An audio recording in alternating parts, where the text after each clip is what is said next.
Hello guys, मैं हूँ प्रवीण चक्रवर्ती और आप सबका स्वागत है मेरे चैनल जिसका नाम है गेट नेट ट्यूटोरियल में।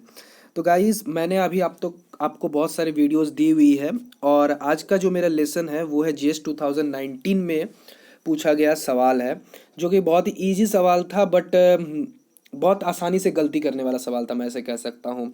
क्योंकि इसका आंसर कोई भी डायरेक्टली फर्स्ट वे में इसका आंसर 0 ही मार के आने वाला, बट राइट आंसर जो जेस्ट अथॉरिटी के द्वारा दिया गया है वो है ऑप्शन नंबर बी। क्लियर है गाइस? तो कैसे करके इसे सॉल्व करते हैं वो डिपेंड करता है। उससे पहले मैं आपको बता देता हूँ कि मैं अनअकैडमी में भी हूँ। आप अनअकैडमी ऐप्स को डाउनलोड कीजिए और वहाँ प्रवीण चक्रवर्ती नाम से सर्च कीजिए। मैं CSR UGC नेट में पढ़ाता भी हूँ, जहाँ मैंने बहुत सारे अच्छे अच्छे लेसन्स दिए हुए हैं और मैं आपको लिंक डिस्क्रिप्शन बॉक्स में दे दूंगा, जाइए उसे देखिए। बहुत आपका नॉलेज बढ़ने वाला है। क्लियर है गाइस? और कोई अगर डाउट है तो आप मुझसे कमेंट सेक्शन में कमेंट करके पूछ सकते हैं। और चलिए देखते हैं। सबसे पहला जो क्वेश्चन है कि the magnetic field Gaussian unit in an empty space is described by B is equal to B not exponential e⁻AX sine KY minus omega t z cap. What is the value of Y component of electric field? Clear है guys? आपसे पूछा गया है कि यहाँ आपको magnetic field दी हुई है और जो आपसे पूछा गया है कि क्वेश्चन में कि Y component of electric field क्या होने वाला है। क्लियर है गाइस? तो चूंकि मैग्नेटिक फील्ड जेड डायरेक्शन में है, वेव जो हो रहा है मेरा, देखिए यहाँ से वेव की डायरेक्शन आपको दिखाई देगी कि वाई दिखाई दे रही है, क्योंकि आपको क्या लगेगा कि वेव की जो डायरेक्शन है वो मेरा क्या है, वाई डायरेक्शन है। तो ऐसा नहीं है। तो इसमें से आपको पूछा गया है कि Y component of electric field. तो फर्स्ट वे में आपको लगेगा कि जैसे कि अगर आप इसमें के डॉट जैसे कि तीनों एक दूसरे के साथ परपेंडिकुलर होते हैं, उस वे में सोचिएगा तो आपको लगेगा कि ये होना नहीं चाहिए, बट एग्जैक्टली में इसको कैसे बनाते हैं वो देखिए। तो चलिए देखते हैं आगे। देखिए क्वेश्चन में इसको करते क्या, इसको सॉल्व करते हैं by the help of Maxwell equation. तो मैक्सवेल इक्वेशन में कहा क्या गया है कि हम लोग जानते हैं मैक्सवेल फोर्थ इक्वेशन में कि डेल क्रॉस बी जो होता है वो होता है mu not epsilon not del E by del E. चूंकि फ्री स्पेस में है तो जे का टर्म को हम हटा के चलते हैं कि वहाँ के करंट डेंसिटी वहाँ नहीं है, तो फ्री स्पेस के लिए ये कंसिडरेशन। और time varying electric field produces curl of magnetic field. तो जब यहाँ मैग्नेट कर्ल की वैल्यू को सब्स्टिट्यूट के मैग्नेटिक फील्ड की वैल्यू को सब्स्टिट्यूट किए हैं और उसके बाद सेम एज इट इज़ इसको रहने दिए हैं। इधर इलेक्ट्रिक फील्ड की वैल्यू को हम सेम रहने देते हैं, जैसे इसमें देखिए इन दोनों में मैंने सेम सिंबल लगा के किया है।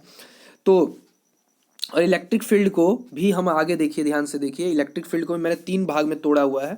यहाँ से EX EY EZ और टाइम के साथ डिफ्रेंशिएट है अलग अलग I J और K। और इधर से भी क्रॉस प्रोडक्ट में मैं इसको करने वाला हूँ। देखिए यहाँ ध्यान से क्रॉस प्रोडक्ट को आप ध्यान से देखिए। यहाँ से I del by del x j cap del by del y plus k cap del by del z B z k cap है। तो देखिए अगर मैं इसको करता हूँ तो I क्रॉस के जो होने वाला वो माइनस होने वाला है, minus B Z by B X होने वाला है। फिर जब सेकंड वाले को करने वाला तो प्लस में रहना del by del Y B Z I cap होने वाला है। अब बाकी इधर का टर्म बिल्कुल एज इट इज ही रहने वाला है। क्लियर है गाइस?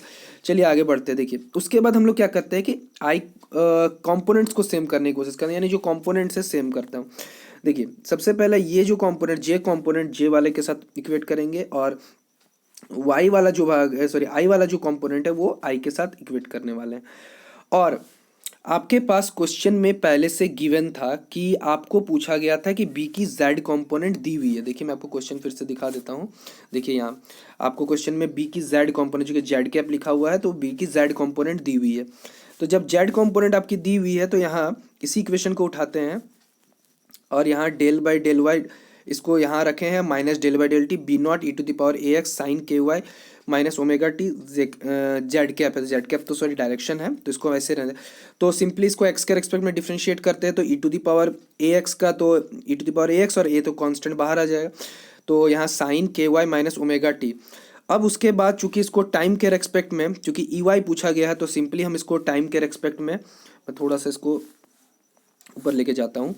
देखिए उसके बाद क्या है कि आपको यहाँ सिंपली टाइम के रेस्पेक्ट में हमने डिफ्रेंशिएट कर दिया। तो साइन का टाइम के रेस्पेक्ट में cos KY minus omega T और ओमेगा का टर्म यहाँ से साइन का हो गया है आपका इंटीग्रेशन जो करते हैं हम लोग, यहाँ साइन का इंटीग्रेशन जो आपका करेंगे यहाँ वो क्या हो जाएगा, माइनस कॉस में हो जाएगा। और कॉस के लिए माइनस, तो ओवरऑल यहाँ सिंबल क्या रहने वाला है, माइनस ही रहने वाला है। ठीक उसी तरह जब इसको यहाँ से सॉल्व किए तो A B naught C square e to the power A x cos k y minus omega t by omega naught omega हो गया। चूंकि आपसे पूछा गया था क्वेश्चन में, आपको ध्यान से देखिए, यहाँ से पूछा गया था कि इन गॉसियन यूनिट्स में आपको निकालना है। गॉसियन यूनिट्स में आप जब भी करते हैं उसको सी से डिवाइड कर दीजिएगा। तो यहाँ से सिंपली सी से डिवाइड कर दिया, तो आपका जो आंसर है वो कुछ इस तरीके से आ गया है, जो आपको दिखाई दे रहा है यहाँ। यहाँ से देखिए, ये है आपका आंसर। और इससे हिसाब से देखने जाते हैं तो आपका option number B is the right answer. Clear है गाइस? ऑप्शन नंबर बी जो है वो आपका राइट आंसर है। आई होप कि आपको ये क्लियर हुआ होगा। कोई डाउट है तो आप मुझसे कमेंट सेक्शन में कमेंट करके पूछ सकते हैं, और चैनल को ज़रूर सब्सक्राइब करें। Thank you.